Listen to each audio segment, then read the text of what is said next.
இந்த விளக்கு தாங்க நவராத்திரி விரதத்துக்கே ரொம்ப முக்கியமானது. நாள் வந்து ஏத்துற விளக்கு, அணையா விளக்கா வந்து பாத்தீங்கன்னா, அந்த 9 நாளும் வந்து பாத்தீங்கன்னா எரிஞ்சுட்டே இருக்கணும். அதுக்காக வந்து எண்ணெய் விடுறது அதெல்லாம் கரெக்ட்டா பாத்து பாத்து பண்ணணும்.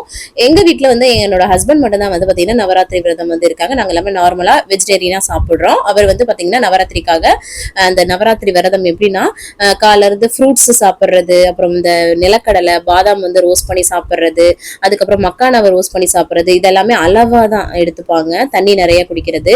நைட்டு வந்து பாத்தீங்கன்னா அந்த டின்னருக்கு வந்து பாத்தீங்கன்னா சாமி கும்பிட்டுட்டு பிரசாத் படைப்பாங்க. எப்படின்னா உருளைக்கிழங்கு இல்லைன்னா சக்கரவள்ளி கிழங்கு இல்லைன்னா ஜவ்வரிசி இந்த மாதிரி விஷயங்கள் வந்து பண்ணி தான் வந்து சாப்பிடுவாங்க.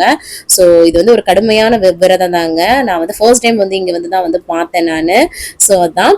அதுக்கப்புறம் வந்து பாத்தீங்கன்னா இந்த விரதம் வந்து பாத்தீங்கன்னா முளைக்கட்டுறதுக்கெல்லாம் வந்து பாத்தீங்கன்னா அந்த கோதுமையெல்லாம் வந்து போட்டு பண்ணுவாங்க. அதுக்கு நம்ம போட்டிருக்கோம். அதை வந்து வீடியோல கண்டிப்பா நான் வந்து அடுத்து ஷேர் பண்றேன். தேங்க்ஸ் ஃபார் வாட்சிங்.